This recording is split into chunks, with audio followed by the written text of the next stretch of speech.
All right, so the next question is, so no mention of Germany, Italy, Austria-Hungary is the general gist.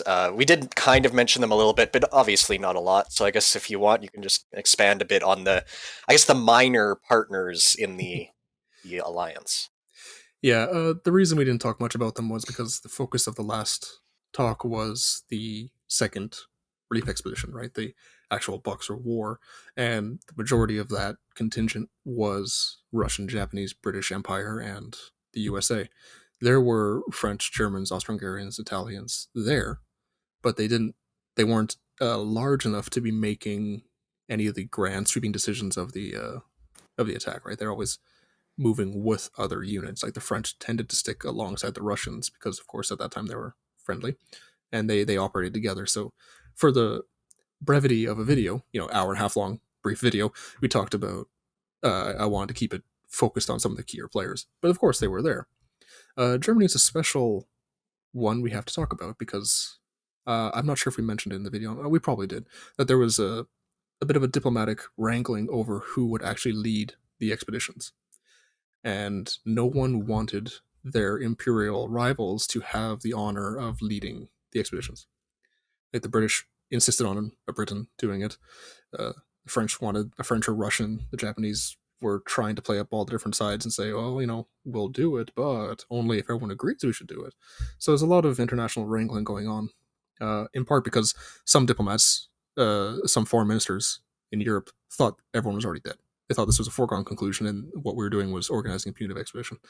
So they, of course, turned out to be wrong, but that was in the back of a lot of minds when people were discussing these things during the very wishy-washy months of the summer of 1900.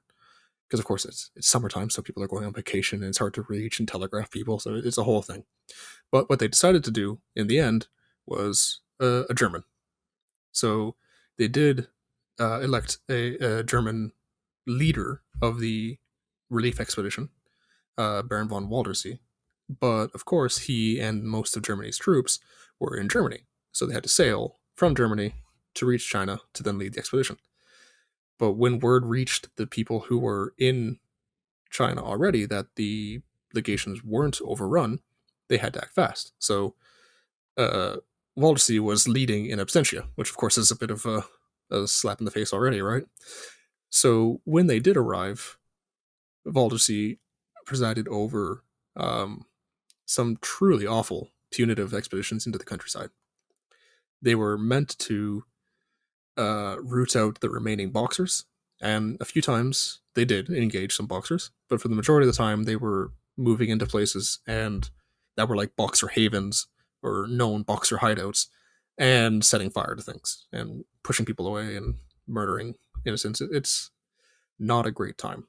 So unfortunately, Germany's contribution overwhelmingly to the Boxer War is this punitive expeditions afterwards. They weren't the only ones. Everyone else contributed soldiers as well, but the Germans were there for that and not so much for the other.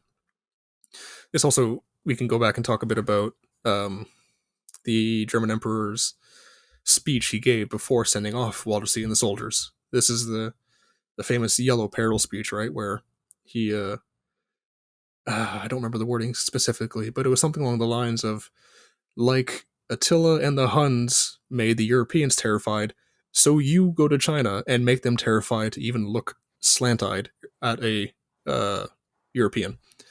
So it's pretty aggressive rhetoric, pretty aggressive language that the German Emperor was showing off there for his soldiers, and they acted upon it. Hmm. Yeah, it's not super fun. Now that was the relief expedition. We didn't talk as much about the siege itself in Peking. We talked about the movie, but that's where you have a lot of these smaller contingents really showing their colors and really composing themselves well and doing a damn good job of keeping themselves and the civilians under their care alive. So that's important to talk about too. There were about 400-ish Marines. I have the number somewhere. It was 400-ish of the different nations in Peking Legations section, defending against the Boxers and the Imperial Chinese Army. And the Germans there uh, accounted for themselves very well. they were given one of the more dangerous sections. Actually, they had to hold one half of the Tartar Wall, which ran along the south of the Legations. And if that giant wall was taken by the Chinese, they could see down into the Legations and, pretty much shoot indiscriminately. So holding that section was really important. And the Germans did a very good job of doing that. So we can't fault them there. You know, we talk a little bit about how just across the way the Americans had to do it as well. And one of their commanders wasn't so great at the job and allowed a formidable Chinese force to get pretty close to their barricades, actually, to the point that that's when Captain Myers, the American, had to take him, his troops, some Russians, and some British, and charge and take that position back. That was an American Marine screw up, but Ollie didn't get mentioned in the film. Yeah. Austro-Hungarians compose themselves well for the most part. There's a tragic story there. The commander of the SMS Zenta, and forgive my poor pronunciation, Edward Thoman Elder von Montemar? Sorry. Bernhard could fix it. Please do. Here we go. Eduard Thoman Edler von Montalmar. Just dub me out with the proper pronunciation. That'd be kind of great, actually. Just, yeah. Do it, Bernhard. You're editing this. But he was in Peking on vacation. He wasn't meant to be fighting, but he was when the siege broke out, the ranking officer, so he was kind of forced into command. And he did not do a very good job of that. He's responsible for presiding over a big blunder right when the siege started, where someone panicked and rang the bell, like the last ditch bell, saying like, oh, the British compound, which was going to be the last ditch, was being overrun. So everyone on the walls and on the barricades panicked and rightfully retreated back to the last ditch, right? Because that's where the civilians were holed up for the most part. And then they got there and they found no Chinese. Someone had just misinterpreted, but they had abandoned all of the walls and all the defenses because this was the push come to shove bell press, right? Like we're done now. So they had to like rapidly redeploy. And luckily it happened in such a way that the Chinese didn't even really notice that all the defenses had been abandoned at once. So they only set fire to a few buildings and took a couple positions, and most of it was able to be taken back, but it was a massive blunder. And that's when Montalmar stepped down and was replaced by Claude MacDonald, who is the British minister, but also has a military background himself, where he became the overall commander of defenses organizer and all that. So that was a pretty big shame for the Austrian contingent and for Montalmar himself. And by, I think, 3 accounts I've read, most don't talk about him. Even MacDonald mentions him, but very offhandedly. It appears he committed suicide by the enemy, in that he placed himself repeatedly in ultra dangerous situations until he eventually was struck down to atone for his shame. So it's a rough one, and too bad that he doesn't get mentioned a lot, because it's not his fault, right? He wasn't supposed to be there doing that, and then to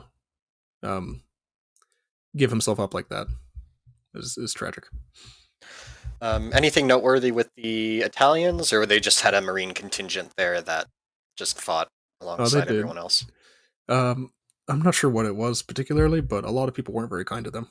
And a lot of the diaries I've read, they're very flippant about the Italians. I remember one, I think an American woman said, one should hope that the Italian soldiers here in China are the worst Italy has to offer.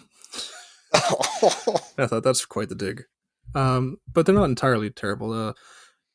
Colonel Shiba, the Japanese contingent commander, he worked with the Italian commander, and the two of them had a joint attack to try and see some Chinese guns that were firing into the streets of the legation. And the attack didn't succeed because this was like the 3rd or 4th time they had done it. So the Chinese were now prepared and waiting for an attack to come out of a sortie to come out. But the Italian commander was hit, and a bunch of the Marines were cut down. So it was a really bad attack. But the Shibogoro took full responsibility for it and tried to absolve the Italian commander. So, I mean, they weren't entirely without friends, and they weren't not pulling their weight. But in a tight arena like Peking during the siege, when you have a lot of different national people wagering their prestige on the conduct of their Marines, that kind of snippy remarks are going to happen all the time, right? Mm-hmm. I'm sure there's probably some, like, this probably touches on both our research too, with like all like national characteristics and that definitely. kind of, like, the Italians didn't have the stereotypes of the Italians did not play up their martial abilities, basically. And this stretched all the way up into the Second World War. Yeah. And I think that's because they were fighting on the wall with everyone else. But I think a perfect example of what you're talking about is when the siege was relieved and you had the different contingents marching in through the front door of the legation quarter to, to the cheering and all that. We have two different accounts, one American and one British, where the British account says, "Oh, look how splendid our boys are, all in their red with their banners waving. Not like those slovenly Americans with their terrible uniform and all this." And then the American account says, "Look how brave and beautiful our boys look coming in here, and look at how terrible those stupid stuck-up British look." Like, it's impossible to see how one can see the beauty and the ugly in the exact same thing, just like that. So yeah, they were internet shit posting before the internet. Exactly. It was, and of course, this is going back home, right? This is going to newspapers, so people are saying, "Oh yes, our boys look great," but not like those dirty Italians. What are they doing? Yeah.